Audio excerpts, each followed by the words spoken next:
Hi everyone, welcome to Anu's classroom.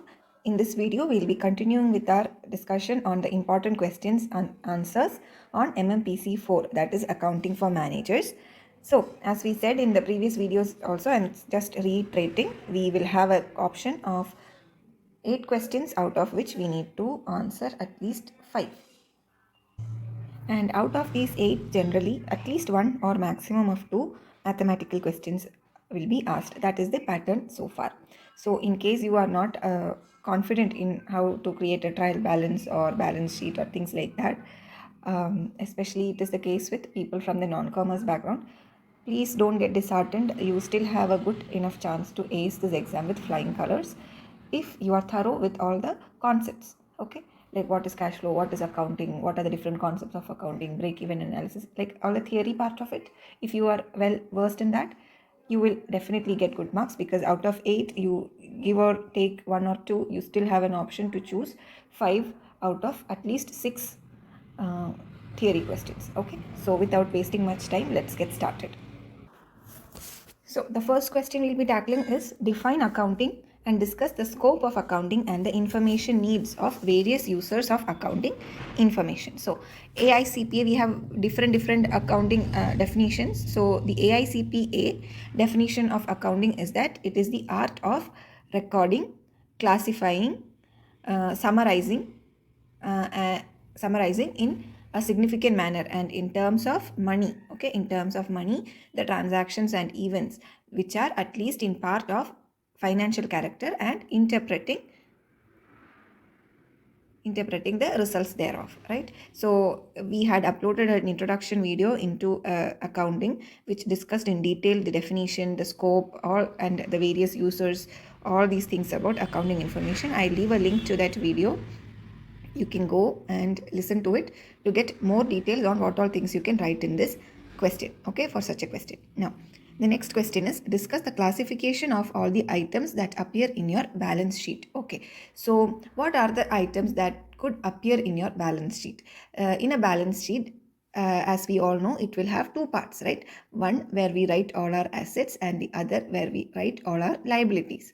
So this balance sheet is prepared on the basis of the accounting information, the basic accounting equation, that is assets are equal to liabilities plus the owners or shareholders equity. Okay, so this is the basis of this equation, is the basis of preparing the balance sheet, if that is assets should be equal to the liabilities and owners equity. So in the liabilities column itself, we will also be writing down all the components of owner's equity as well.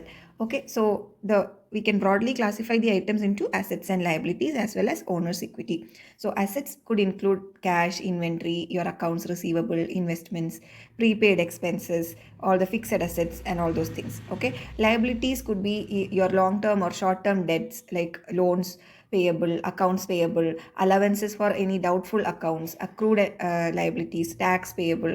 Then we have the shareholders equity, like the share capital or any additional paid in capital or retained earnings. All these things will come in. Okay, so in general, you can say assets in a balance sheet could be your current assets, fixed assets, intangible assets, non-current assets, and whereas liabilities could be your current liabilities or long-term liabilities, then net worth, then proprietors funds or owner's equity. All those things will come under the balance sheet. So all these things you can write in detail for this question. Now, the next is explain the concept of fraud triangle and discuss the application of forensic accounting. So this question is from your last block, that is block number 5, forensic accounting. On and off, we have seen that questions have been coming, like maybe in one term it is asked, the next term and examination maybe it is not asked, then again in the next term and examination question for regarding forensic accounting is again asked. So that is the kind of pattern we have been observing for this forensic accounting concepts. Okay, so let us look at what it is. First and foremost, we need to understand what forensic accounting is. So, this forensic accounting is actually an accounting method or practice that is used for the investigation of all frauds and misinterpretations in your books of accounts. Okay, so what does a forensic accountant do is that they do an in-depth analysis, or they investigate the financial data, and they document the entire investigation and report findings to a court of law. So, it is generally done in case of any disputes or any kind of malpractices if has been notified, or if they get a complaint, then forensic accountants will come and start investigating. Okay, so it is a very widely applied accounting discipline as well. So especially when conspiracies or money laundering, bankruptcy, embezzlement, insurance claims and all come up, right? Even family disputes or tax evasion, if we suspect somebody is evading taxes, then you might have noticed, right? Even recently only, I think Tapsi Pannu and Anurag Kashyap, or their assets and everything they checked, right? Income tax department raided. So what they do is actually try to get into the books, these people's books of accounts, and see whether they have evaded tax. So whatever happens over there is actually part of forensic accounting. So if you are interested in becoming a forensic accountant, then what you should do is you should become a certified forensic accountant. Okay, CRFAC. So if you are a certified forensic accountant, then you can practice this. Okay, yeah, so that is about forensic accounting. So what is fraud? Forensic accounting is used to detect frauds, we said. So what is fraud?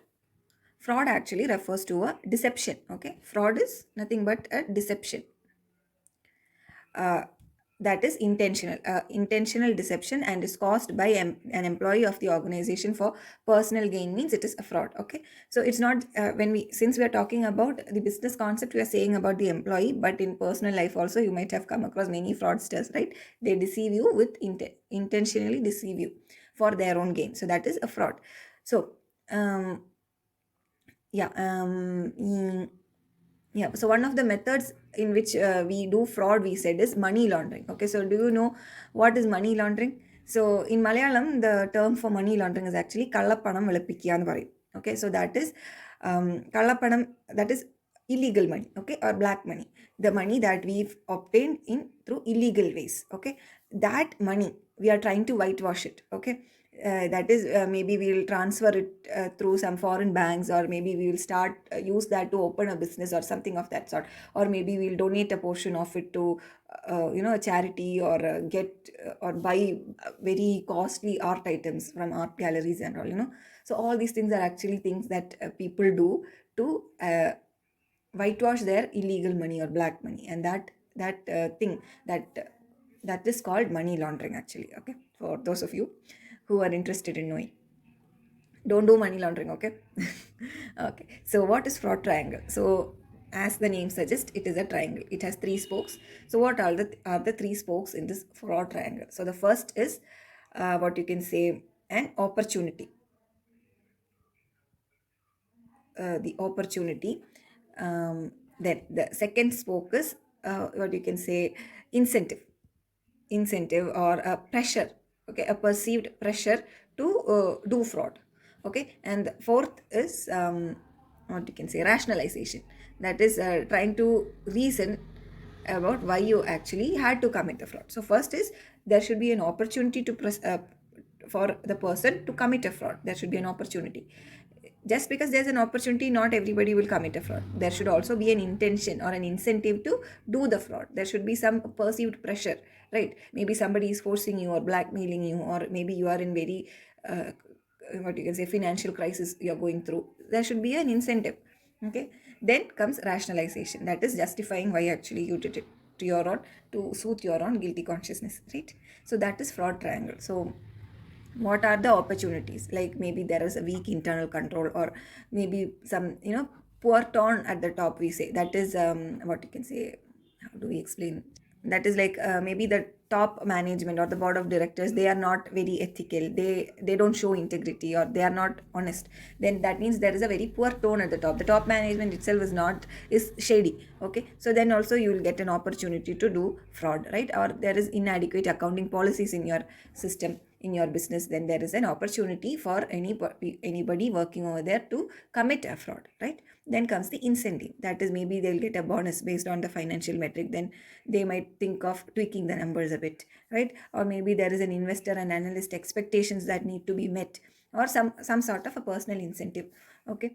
Then rationalization is like, see, the company treated me wrong, so there is no problem in me doing this. Or maybe the upper management is anyway doing it, then what is the problem in me doing it? All sorts of justifications.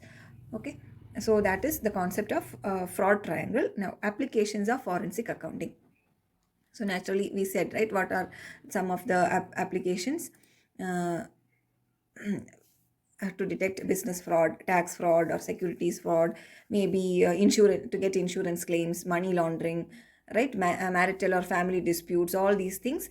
There could be frauds happening, and to investigate and find out if a fraud has actually happened, we can apply forensic accounting techniques. So the next question is, what are the elements of cost? How is total cost calculated, taking into consideration prime cost, factory cost, and office cost? Then it is also asking us to discuss the classification of cost based on the variable nature of this per cost. Okay, so what are the elements of cost? In accounting, you can say generally cost is composed of three elements. Okay, that is materials. So materials will incur cost, labor, and expenses.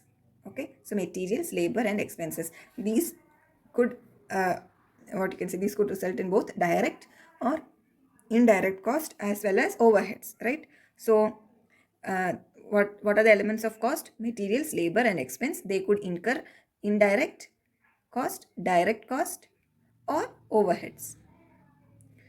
Okay, so you can explain about what you understand by material cost, labor cost, or expenses. What is direct cost, indirect cost, what are overheads? So direct, indirect, overheads and all we had explained while we were talking about cash flow statements. So you can go and check out that video. Okay, so the next is what is prime cost? So we have to find out the how total cost is calculated, taking into consideration prime cost, factory cost, and office cost. So before we can do that, we need to know what is prime cost, what is factory cost, and what is office cost, right? So what is prime cost? Prime cost, you can think of it as the total direct cost of production. Okay, the total direct cost of production. So that could include raw materials or labor, or even indirect cost also, such as utilities, manager salaries, delivery cost, uh, are not included in prime cost. Okay, so prime cost is just the total direct cost, that is raw materials and labor. Any kind of indirect cost we incur, that is say utilities or manager salaries or delivery cost and all, it will not come under the prime cost. Okay, so the reason why we have to calculate this prime cost of each product is because uh, so as to know whether or not we are actually generating profits or not. Okay, then what is factory cost? Factory cost, you can think of it as actually what can you say, it is a summation of your this prime cost as well as factory overhead. Okay, so factory overhead could be like the indirect material or labor or expense cost incurred by the factory, so kind of like the work cost. Okay, so that is factory overhead. So factory cost is actually prime cost plus the factory overhead, so that is um, factory cost. Okay, then the next is office cost. Okay, so what is office cost?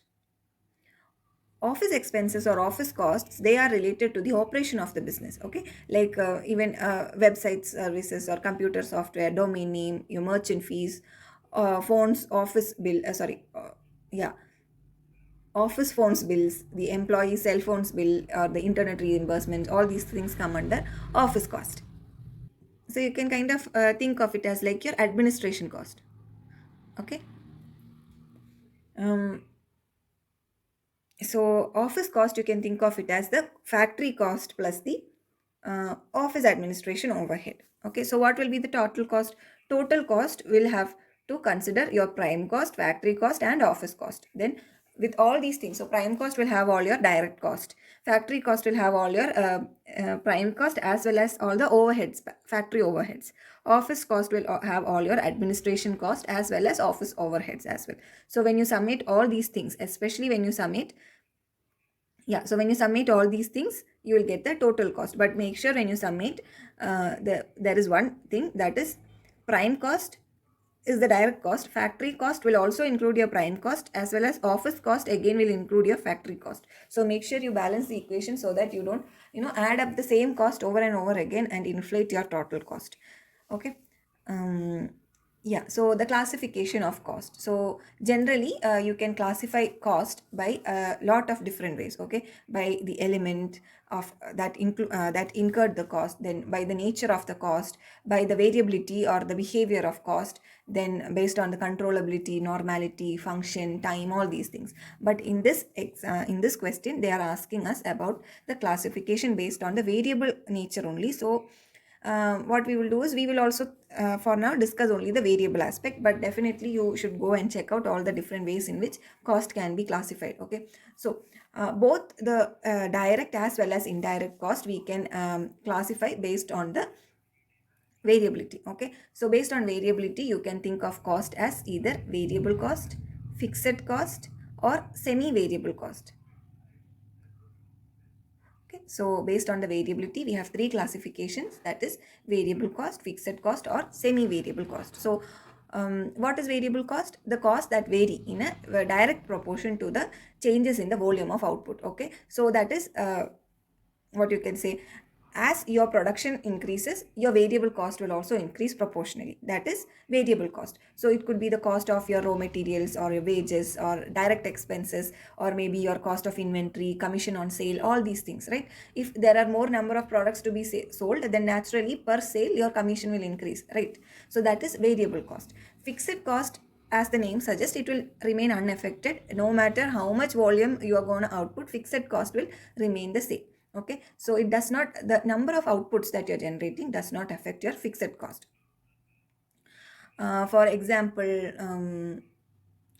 say the rent. Okay, so how much, suppose you are renting the building, how many products you are making per month, you need to pay that much amount only as rent, right? So, or tax, okay, or insurance charge, salary of your managers, all these things are fixed cost. Whether you produce 1 or 10, at the end of the month your manager has to get his salary, what you promised him at the time of taking, right?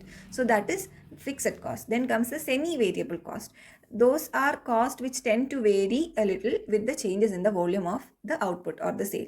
Okay, so typical examples could be like your repair or maintenance cost, okay, for your plant or buildings, or even supervisor salary. Suppose say your salesperson is getting a salary and that salary has a commission, like if you achieve this target then you will get this much bonus, or if you cross that target, and levels of targets might be there, and based on the sales they do, if their salaries differ, then it is a semi variable cost, you can say.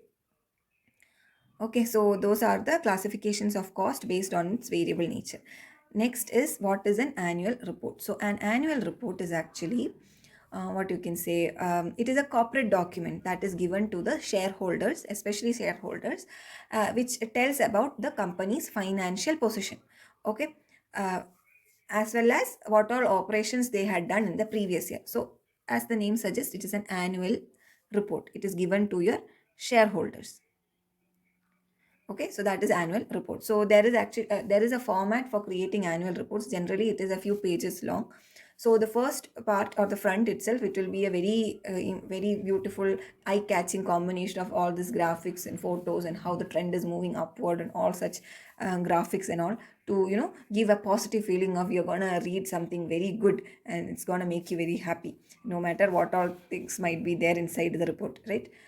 And then naturally there will be a narrative accompanying how, what all things the company did in the past years, all the things that they did glorified.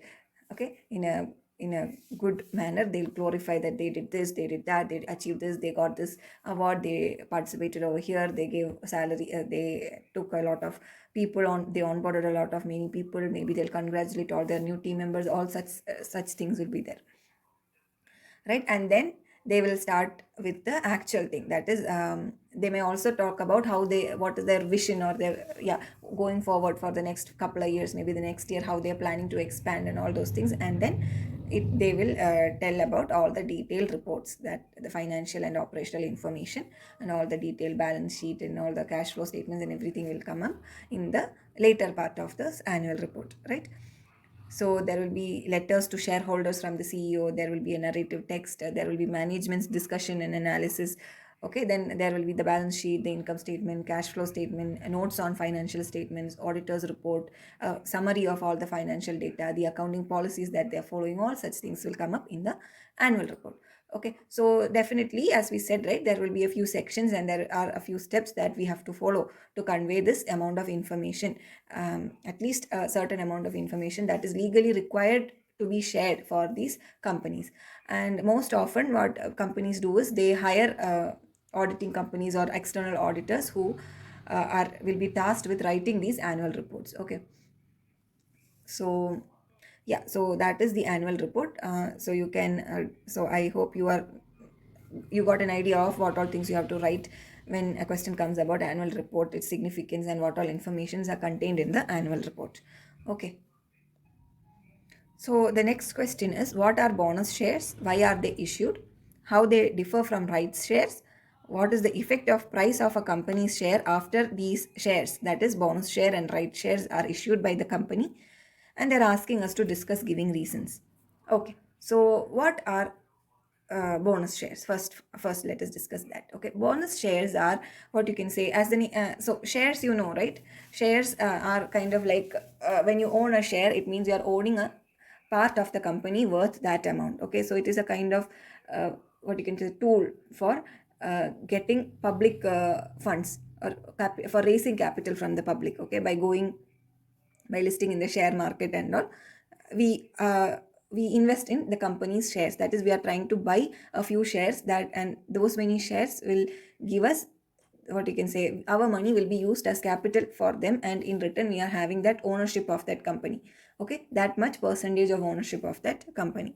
So what is bonus shares, what is bonus? So it is something that is given above your held shares. Okay, it is a bonus. So that is an additional share which is given to the people who are already holding the shares of the company, that is the shareholders, without any additional cost. So you're getting those many number of shares free of cost. Okay, so suppose say if a company is issuing a 1:1 bonus share, means if you are having 100 shares of that company, that without any additional cost you will get 100 more shares. Okay, making you hold a total of 200 shares of this company. So generally when companies issue bonus shares is to encourage retail participation, that is to encourage more people to buy their shares, especially when the share price of that particular stock is very high and it is not affordable. Okay, it has gone above affordability, then they will increase the number of shares by what you can say, by reducing the value per share. So naturally, if you are somebody who is already holding 100 shares, then you should not be at loss, right? Because the company has tried to increase the number of shares. So what they will do is they will give you an equal more amount of shares to compensate that difference in the share. Okay, so that is what happens with the bonus shares, and that is why they are issued as well. Now what are right shares is actually, suppose you are a shareholder of say an ABC company. Okay, you are there now.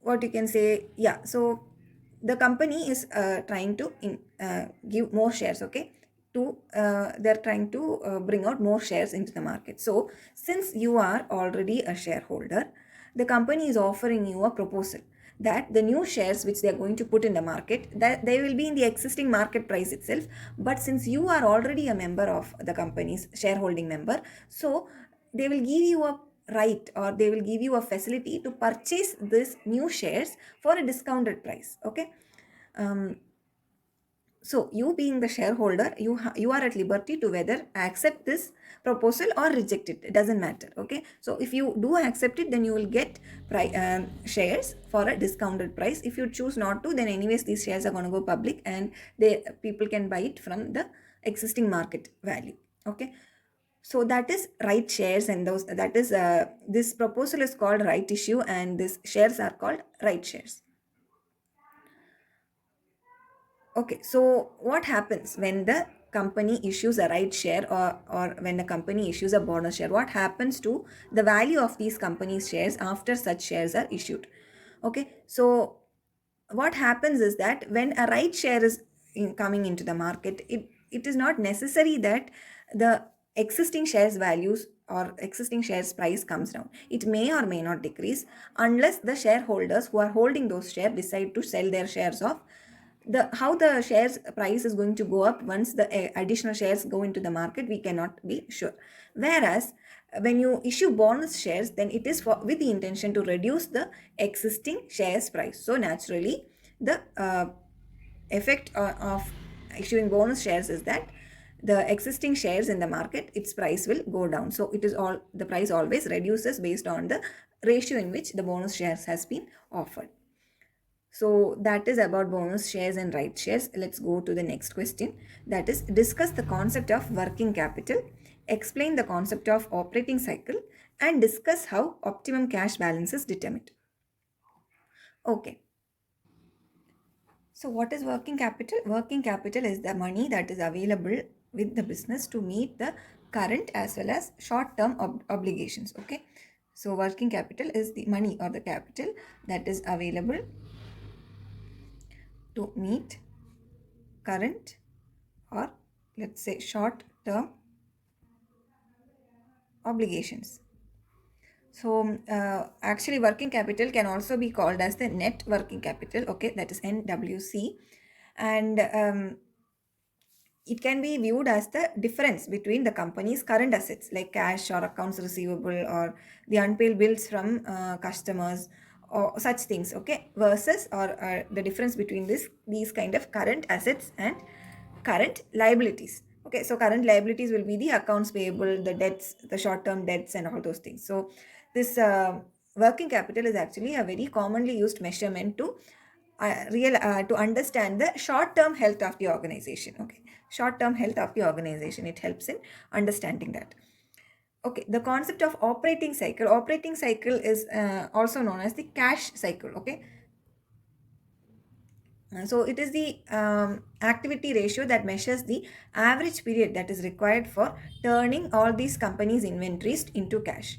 Okay, so it is the process of, you can say, of producing or purchasing these inventory, selling off these finished goods, and receiving the cash from customers, and then later using this cash to purchase or produce more inventory. So like that, it is a never-ending cycle. So you can actually think of it as what can you say? Yeah, so first we will have the raw material, right? With the raw material we produce goods, so that gives you to work in progress. Then after the work we will have the finished goods. After finished goods we will sell it and we will get a few receivables, right? Then once the receivables are cleared, we will have the cash to buy more raw materials. So like this is the operating cycle, that is, yeah, the cycle in which the company operates. Okay, so the next part of the question is actually discuss how optimum cash balance can be determined. So before that, one more thing to tell about this operating cycle. It is that this operating cycle, as we said, right, it measures the performance of the company. So because of that, this operating cycle or this cash cycle, it actually helps us identify how efficiently the company is actually operating. Why? Because if it is working efficiently, the initial cash with which it uh, bought the raw materials would have actually multiplied many folds by the time it gets cash to get your next raw materials, right? So it actually indicates whether the company can recover all the investments quickly, and hence less cash will be tied up in this working capital. But the thing is that this OC, definitely, that is operating cycle, it varies across industries, and sometimes this entire cycle could extend more than a year for some sectors like the shipbuilding companies and all. Why? Because of the amount of time it goes in the work in progress. So after getting the raw materials to build a ship, okay, it takes a lot of time, right? Then after that only we can get the final goods, and after the final ship is done, we have to sell it to a company, or maybe if we are a cruise company, then we need people to buy the tickets, plan everything, and then once the journey starts, it will take months to reach the destination, and then finally to convert it into the cash required for starting the next cycle, it will take many months. Okay, so then yeah, how optimum cash balance can be determined. So for that, we need to first see what are the cash management models that a company could use to determine this cash balance. Okay, then only we can know how we can determine this optimum cash balance. Okay, so there are three models to determine or the three models are there for optimum cash balancing. Okay, so the first is the inventory model. The second one is called the stochastic model. And the third is called the probability model. Okay. So what happens in inventory model is that the economic order quantity, that is EOQ formula, is used. Okay. Basically in the inventory decisions, like what you can say, how much level of cash holding is required, or what you can say, how much cash will be required for getting the inventory, or how much cash will be required for expenses or handling the transferring of the securities and all such things. Okay, so basically like the inventory formula or all the inventory decisions related to cash. So it was actually William Baumol who applied this inventory model for cash, so you can also call it as the William Baumol model as well. The next is the stochastic model. So this was popularized by Miller and All. Okay, and according to this model, it actually prescribes two control measures or control limits, the upper limit as well as lower limit. Okay, so and this model is based on the basic assumption that cash balances will change randomly over a period of time, both in size as well as direction, and form a normal distribution as number of periods observed increases. Then the third model is the probability model. So in the probability model, it is actually a method for controlling this cash balance developed by William Berneck. Okay, so what he observed is that cash flows of a firm are actually neither completely predictable nor completely stochastic. So rather, they are kind of like predictable within a range. That is, there is a probability associated with the cash predictions. So that is how he came up with this probability distribution model for predicting the optimum cash balance. Okay, so that is about the operating cycle and optimum cash balance. Yeah, so the next question is explain the business entity concept and the consistency concept. Can a company deviate from following this consistency concept, and if so, when and how? So there have been multiple questions across different term and examinations which tests your knowledge on at least one or two or all of the accounting concepts. We had done a detailed video on all the 12 concepts of accounting. I will leave a link to it in this video so that you can go and check that out for a comprehensive idea on all the different accounting concepts. Okay, so coming to our question, what is the business entity concept? We will first look at that. So the business entity concept actually states that a business is actually a separate entity. Okay, a business is actually a separate entity which is separate from the owner or the owners of the business. So all the accounting records for even the smallest or the simplest of businesses, okay, even if it is from of a sole proprietor or a sole trader, should also be kept separate from the personal affairs of that owner or the owners of this business. Okay, for example, like if I'm starting a business, I will have my personal expenses, right? Maybe buying a dress or buying a gift for somebody or something like that, or maybe giving house rent or internet expenses. All those things I will have, right? My day to day expenses, whether or not I am doing a business. So that is my personal affairs. Now, when I start a business, for that business, to do that business, I might have to use the internet connection. I might have to use my laptop. I might have to take another space for rent. I might have to buy a few machines or raw materials for producing my products or services and all those things. Then that business will also have its own expenses. The business, while setting up, will need capital, and with using that capital, the business will have transactions like buying of the raw materials, for example. If I were not to start that business, naturally I wouldn't need to buy those raw materials, correct? So that transaction has not come not because of my personal reason but for the business. So that has to be recorded as per business, and it should not be mingled with my personal affairs. So that is what is being told by the business entity concept. Okay, the next is the consistency concept. So consistency concept actually states that throughout the accounting cycle there will be multiple accounting cycles, but a firm should follow the same accounting principles across different accounting periods, so as to maintain a comparability. Okay, so that your last year's business reports and this year's business or financial reports can be compared, and actually that comparison could make sense. If that should happen, then the rules with which you wrote your books of accounts last year and prepared your financial statements last year should be the same this year also, right? Like for example, if you're preparing the cash flow statements, last year you used indirect method, this year you're using direct method. When you compare both of these, there could be, you will not see the same kind of entries coming in both, and then there could be chances of frauds happening there could be chances of misinterpretations, and then when auditing and all has to happen, it could cause a lot of rework as well. Okay, so that is what is said by the consistency concept. So the next part of the question is actually asking whether or not a company can deviate from following the consistency concept or not. If so, when and how. So the consistency concept, even though it says that the business has to use the same concepts or the same principles while recording their transactions and preparing books of accounts or financial statements across business accounting cycles, it doesn't say that for the entire lifetime of the business they should follow the same principles which they followed at the start of the business. It doesn't say that. Okay, so what actually does it say then? What it says is that the company must use a certain accountancy policy.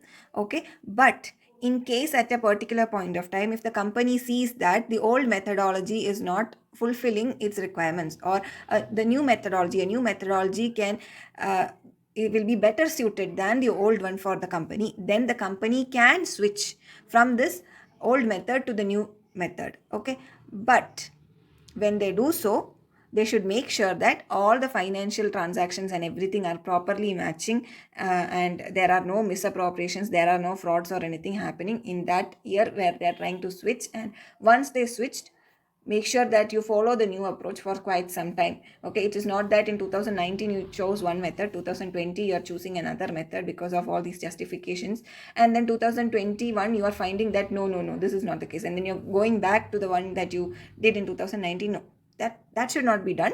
It is not a child's play, but it is possible, but do it with caution, because the chance of having frauds committed is very high in that transition phase.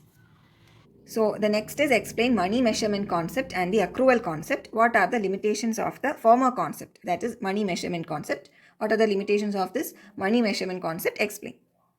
So according to money measurement concept, it states that the business should only record those accounting transactions or those business transactions or events that can be expressed in terms of money, right? The entire what you can say definition itself of accounting is that you should be recording, summarizing, interpreting, classifying those transactions which are at least in part thereof economic value, or can be expressed in terms of money, right? So so that is the money measurement concept. Then accrual concept. What is accrual concept? Accrual concept refers to entry being made in the books of accounts that are related to a recording of revenue or an expense paid without actually having an exchange of cash. Like for example, if you bought a laptop worth 50,000 rupees using a credit card on let's say March 15th, even though you will not be paying the entire 50,000 rupees upfront, in that accounting period for that particular year, the company will show 50,000 rupees in their books of accounts, even though the cash actually has not come to them. The cash will come only in parts, right? Throughout maybe 1 or 2 years only the cash will come. But the company is liable to record that transaction in their books of accounts because of the accrual concept. Now, what are the limitations of this money measurement concept? Let us look at that. So some of the limitations are of this money measurement concept is the skill level of the employees who are sitting to record these transactions, the working conditions of the employee, the expected resale value of a patent or the value of an in-house brand, the product's durability, the quality of customer support or field service, the efficiency of administrative policies or processes. All these things we cannot convey in monetary value, right? So what happens? Such but these kinds of what you can say, these things will also affect the performance of the organization, correct? If the employees in the organization are not skilled enough to do a particular task, or if or the what you can say, or the improvement in productivity which has resulted in an improved sales because of how the administrative processes are handled, okay, these things cannot be what you can say, doted to a particular monetary value of so and so, but they are crucial. There is no way to show the effects of these things in the financial statements in the money measurement concept, right? So that is a limitation. Same way, the value of money, it is actually fluctuating, right? It is not stable because of inflations or deflations, or if the business has any international transactions, then the value of money will fluctuate greatly, right? Because of the exchange rates and all. So what will happen is that when we record such transactions, the exact information of the actual monetary value cannot be captured in the books of accounts, which is again a limitation. Like for example, if you sold a particular laptop for say Apple is selling a laptop for 49,000 rupees in India, but actually the cost of laptop might be in US might be some dollars, right? A set number of dollars. So now the value in India compared to the dollar value will vary greatly even from day to day because of this exchange rate fluctuation. So how will you exactly write down the value in the Apple's books of accounts? Apple will be trading in US dollars, right? So but here they got money in Indian rupees. So how will they write it down? Will they use that day's account, what you can say, monetary value? Or if the laptop was actually purchased on credit, then by the time the customer actually is done paying you, there might be the dollar's value might have come down or up. So actually, did you get 49,000 rupees, or did you get more than that? Did you get less than that? So all these different things, money measurement concept will not be able to properly handle. So that is some of the limitations of the money measurement concept. Okay, so let us move on to the next question now. The next question is actually comprised of 4 small questions. Okay, so the first one is we have to distinguish between net working capital and gross working capital. Okay, so what is gross working capital? Gross means total, right? Total of the working capital. So gross working capital is actually the sum of all the current assets of the company. What is net working capital? So net worth or net cost, what or net, when we tell, we are thinking of it as a difference between your assets and liabilities. So net working capital is also the difference between the current assets and the current liabilities of the company, right? When we spoke about net worth also, we were thinking of the net worth as the assets minus liabilities, right? So the same principle here also, net working capital is the difference between the current assets and the current liabilities. Gross working capital is the sum of all the current assets of the company. So the next is profit maximization versus wealth maximization. Okay, so what is the difference between them? Wealth maximization means what? We are trying to maximize the wealth. So for that, what all we do is we do all that is necessary to manage the financial resources so as to increase our wealth, that is increase the stockholders value. Okay, so that is wealth maximization. Our aim is to maximize the wealth of this business.